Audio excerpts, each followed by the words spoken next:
All right. Korea.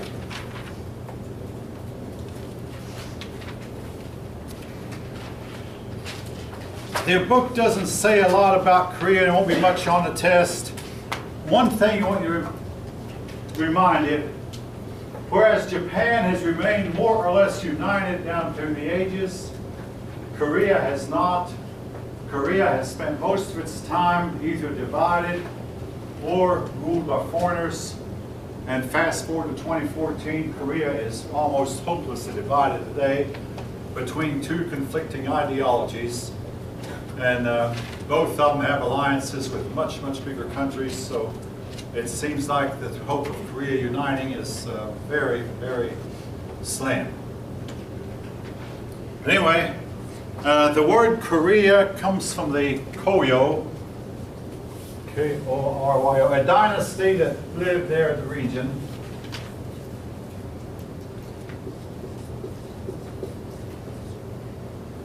As far as Korea's land goes, North Korea has the best of the land, and South Korea generally has poor farmland. Now, fast forward to 2014, you just heard me say South Korea has poor farmland. How come North Korea is starving and South Korea is prospering? Economic sanctions. Economic sanctions. Okay, that's basically the United States' fault. Okay. No, that's what they say, economic sanctions. Personally, I think it's communism, in one word. Communism impoverishes the people who've tried it, but then again, you can blame it on the United States if you want to. They do.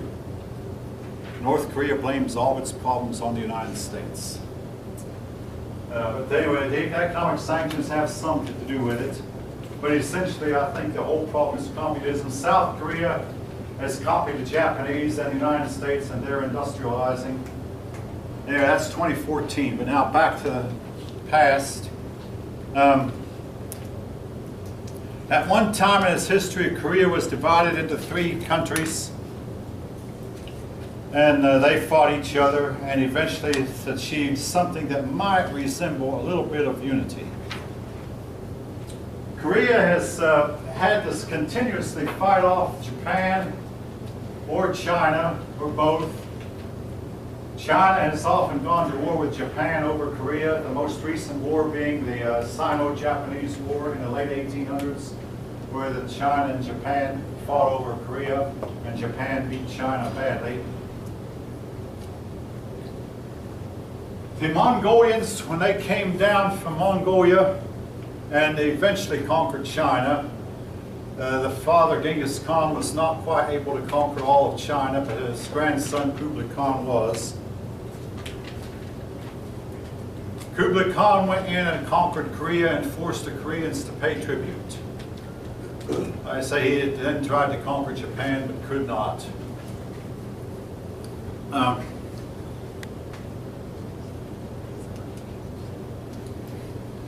Korea had the civil service exam.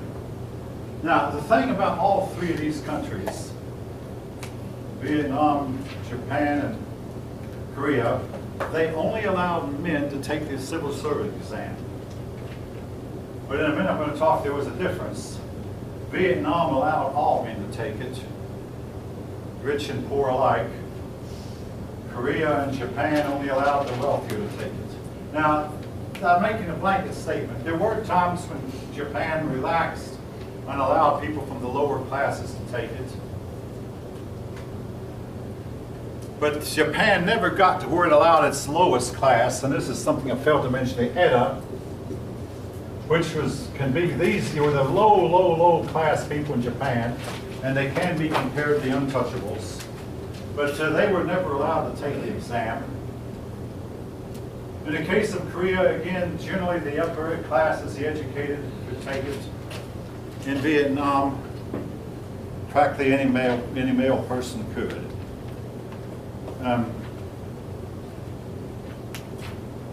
Buddhism was introduced to Korea, and unlike in Japan, Buddhism made a lot of headway and eventually became the dominant religion of Korea.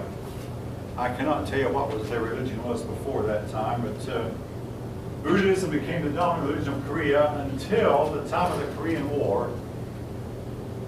Then communism took over the north. And in the South Korea, if you want to understand, is half Buddhist and half Christian. South Korea is said to be the most Christian country on earth, with more than half of its Christians attending church every Sunday, and some of the world's largest Christian churches are now located in South Korea.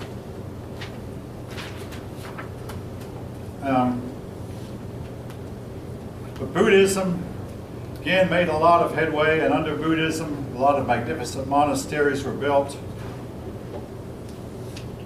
And your book shows some of the artwork that was done by the Koreans under the influence of Buddhism.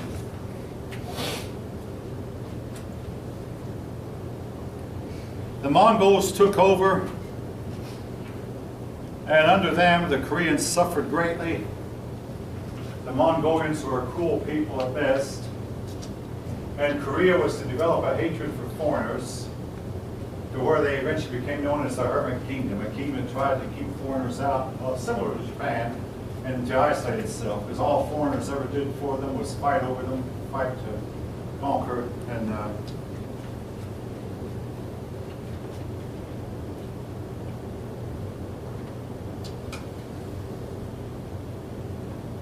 eventually the Koreans were able to get rid of the Mongolians like the Chinese and Vietnamese did, and they became masters of their own destiny again. All right. So much for Korea for the time being. Moving on to Vietnam.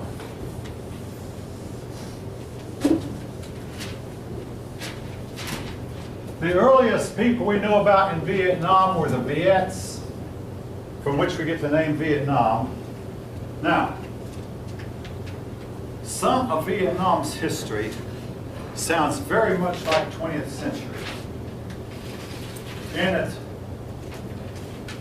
they were a divided country for a long time, and they fought a war between the North and the South. Only this time the South, known as the Champa, I'm not going to write that down, but the South won the war in past times. But they also had to fight off foreigners. Particularly early in its history, China conquered them and was to hold Vietnam for 1,000 years. They began what's called the process of Sinification, or in other words, they said, we're going to civilize these people, because they associated China with civilization. The Chinese found the Vietnamese people to be somewhat primitive. They said, we're going to bring them up to our standards. And again, folk, Vietnam, unlike Korea and unlike Japan, is a tropical country. And tropical people are known to be less motivated for industry, less industrious, less productive. A typical tropical person will practice subsistence farming, farm just enough to feed himself and his family, and not try to forge ahead. Now, this is important because that meant that Vietnam did not have very many rich people. Their society was more equal, and unlike the other societies in Vietnam, all men could take the civil service exam. And again, they tended to not have very wealthy people, partly because they were not an industrious people who forged ahead. And maybe that's one reason they were able to succumb to communism in the 20th century, because communism seemed ideally suited to the way of life. Communism teaches that everybody is equal, that rich people are corrupt and cruel, and that rich people ought to be destroyed.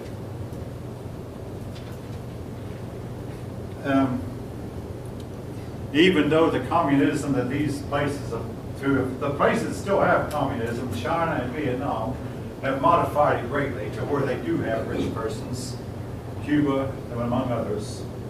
Most of the places where communism once existed have given up on it, but not Cuba, not China, and not Vietnam. Anyway, the Chinese held on to it. Now, while I'm on the subject of Chinese, in the part of the process of sinification, one of the things your book mentions that Vietnamese people, if they decided that if a young couple decided they liked each other, they just simply start living together and rearing up a family without the benefit of a ceremony.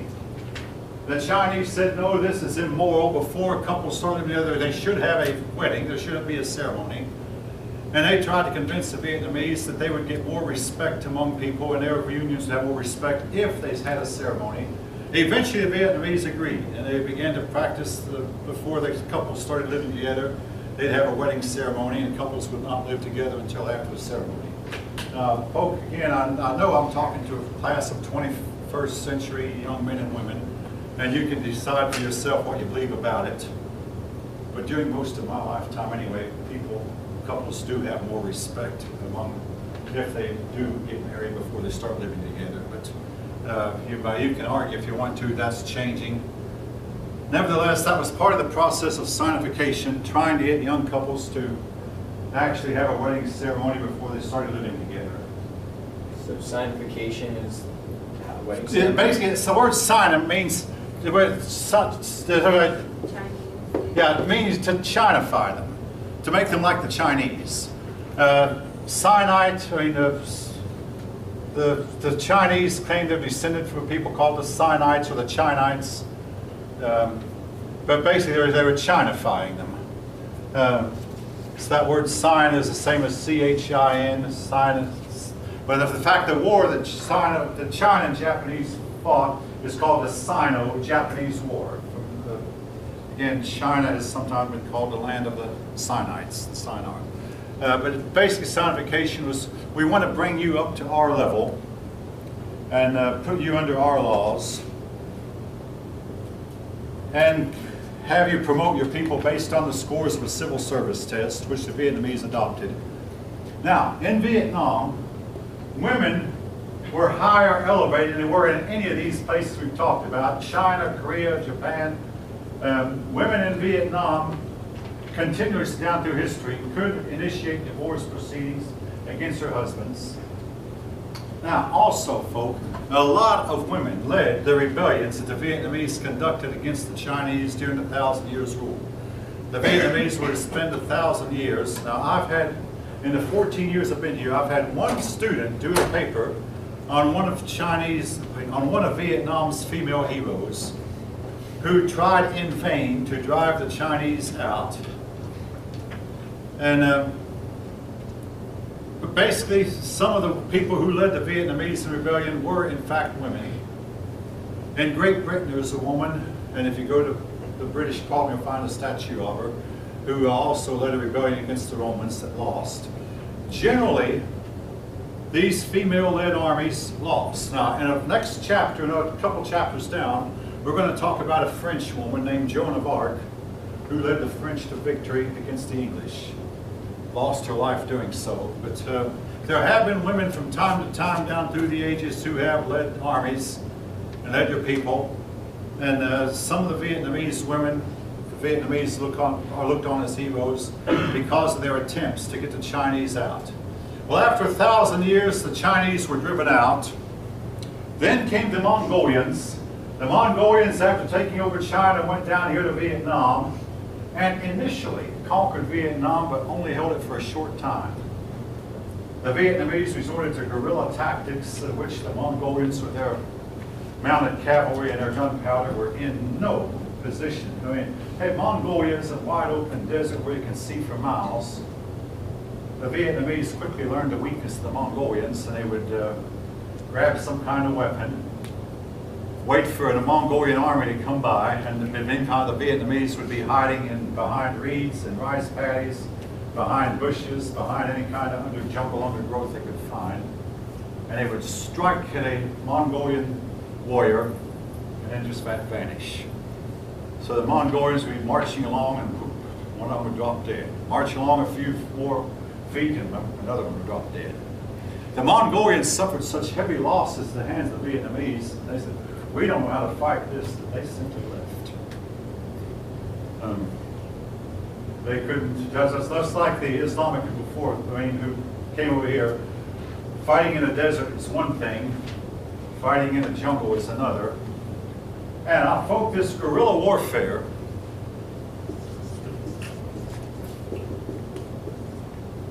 the Vietnamese was to use it later against the French, and they drove the French out in the 1950s. Then they turned around and used it against the United States, and they drove the United States out in 1975. Vietnam can boast that they're the only country in history that actually defeated the United States in a war. And a lot of their war was using guerrilla tactics. Again, folk, it seems like a lot of time history repeats itself. Japan is united, they've always been. Korea, divided, they've just about always been. Korea strongly influenced by outside influence, always been. Vietnam,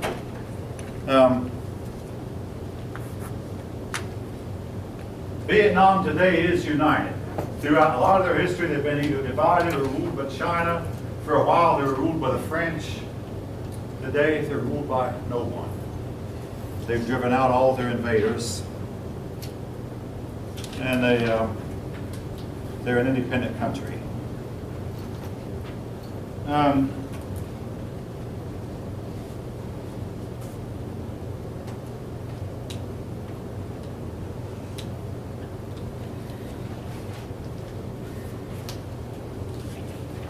The Vietnamese religion, for a time, they became Confucian, or they, well, let me modify that somewhat. Originally, most of them were animistic. These people living in here, living in the jungles, jungle-type people, tend to be animistic, that is, nature worshipers, spirit worshipers. Worshipers for the spirit, the unseen spirits that reside in the trees, in the river, in the sun, in the moon, and everything that you see in nature. They initially were spirit worshipers or animists. For a while, some became Confucian. But in the long run, the dominant religion was Buddhism.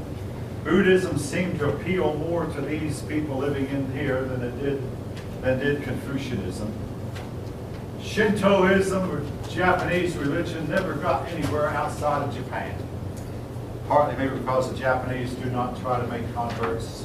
Some religions proselytize or go and make converts, and some don't.